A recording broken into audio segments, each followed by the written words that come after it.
नमस्कार, बहुत स्वागत है आपका। आप देख रहे हैं शिव पुराण उपाय। अगर आप हमसे अभी अभी जुड़े हैं तो प्लीज़ चैनल को सब्सक्राइब कर लें और पसंद आए तो वीडियो को लाइक करें। कमेंट में हर हर महादेव जरूर लिखें। नमस्कार, बहुत स्वागत है आपका। आप देख रहे हैं शिव पुराण उपाय। अगर आप हमसे अभी अभी जुड़े हैं तो प्लीज़ चैनल को सब्सक्राइब कर लें और पसंद आए तो वीडियो को लाइक करें। कमेंट में हर हर महादेव जरूर लिखें।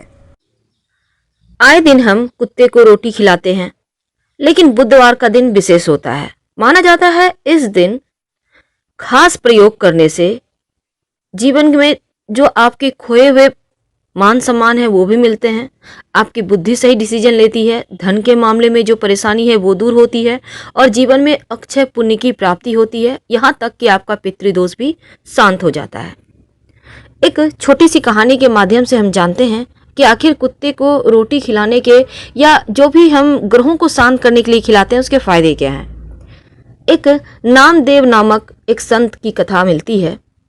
एक बार कई साधु संत खाने के लिए बैठे थे और अचानक से एक काला कुत्ता आया, कुछ साधियों के खाना को जूठा करके चला गया। अब उसके बाद साधु कुत्ते को भला बुरा कहने लगे। इसके बाद कुत्ता नामदेव संत के पास आया और उनकी एक रोटी लेकर भाग गया।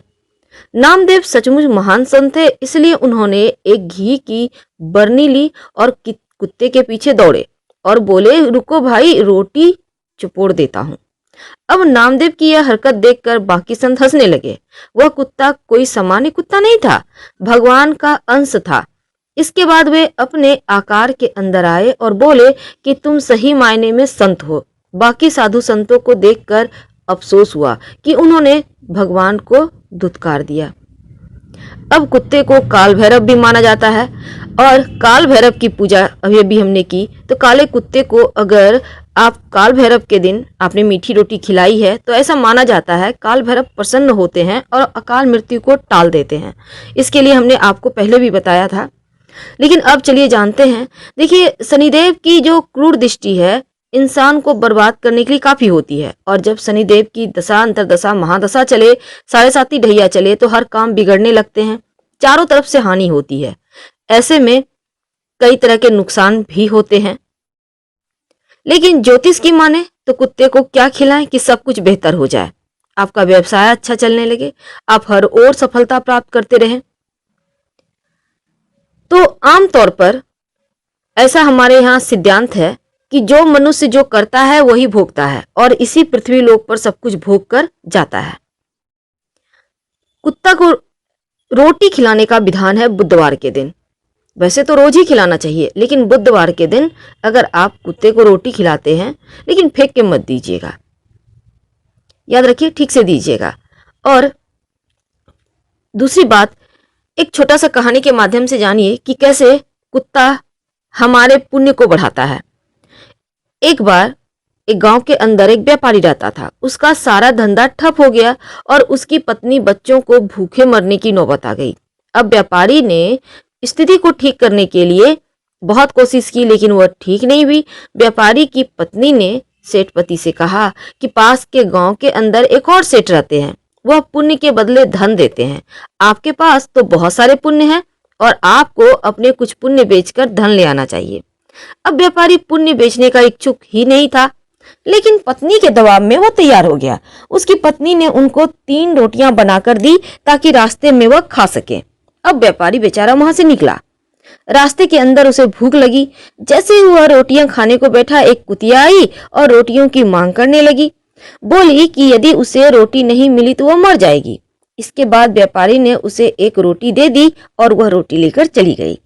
उसने दूसरी रोटियां खानी चाहिए तो एक बीमार कुत्ते का बच्चा उसके पास आया और बोला कि उसे 2 रोटी मिल जाए तो वह चलने लायक हो सकता है। व्यापारी ने दोनों ही रोटी उसे दे दिया और खुद भूखा ही चल पड़ा। भूख तो लगी थी, लेकिन वह जानता था कि बिना रोटी से कम 4 दिन तो वह काम चला सकता है। वह सेठ जी के पास पहुंचा और पुण्य बेचने के बारे में बोला। चूंकि सेठ बहुत सिद्ध विद्वान थे, उन अपनी शक्ति से देख लिया कि इस व्यापारी ने 3 रोटियां कुत्तों को खिलाई है और बोला, मैं तुम्हारा 3 रोटियों वाला पुण्य खरीदना चाहता हूँ। तुमको 3 रोटियों के बदले हीरे जवाहरात मिलेंगे। अब 3 रोटियां तराजू के अंदर डाली गई और एक तरफ हीरे डाले गए, लेकिन रोटी भारी पड़ गई। पहली बार उस सेठ के साथ ऐसा हुआ कि उन्होंने तमाम धन देकर भी पुण्य नहीं खरीद सके। उसके बाद सेठ उस व्यापारी के पैर पर गिर जाता है और कहता है, तुम सचमुच ईश्वर के सच्चे इंसान हो। तुमने जो भी पुण्य किए हैं उसको कोई नहीं खरीद सकता, क्योंकि तुमने जो भी पुण्य किए हैं उनको सिर्फ लोक कल्याण की भावना से किए हैं। कुत्ते को रोटी देते वक्त यह नहीं सोचा कि इसके बदले भगवान हमारा भला करेंगे। तुमने सिर्फ इतना सोचा कि भगवान भला करे या ना करे, लेकिन इसको रोटी देना मेरा कर्तव्य है और यही कल्याण है। अब कुत्ते को रोटी डालने के फायदे या कुत्ते को रोटी खिलाने का लाभ आपको पता चल गया है। उम्मीद है आप जरूर ऐसा करेंगे। पिछला रोटी पर कुत्ते का हक होता है। नियमित रूप से ऐसा करें। यकीन मानिए जीवन के कोई भी कष्ट आपको परेशान नहीं करेंगे। फिलहाल विदा लेते हैं। हर हर महादेव। धन्यवाद।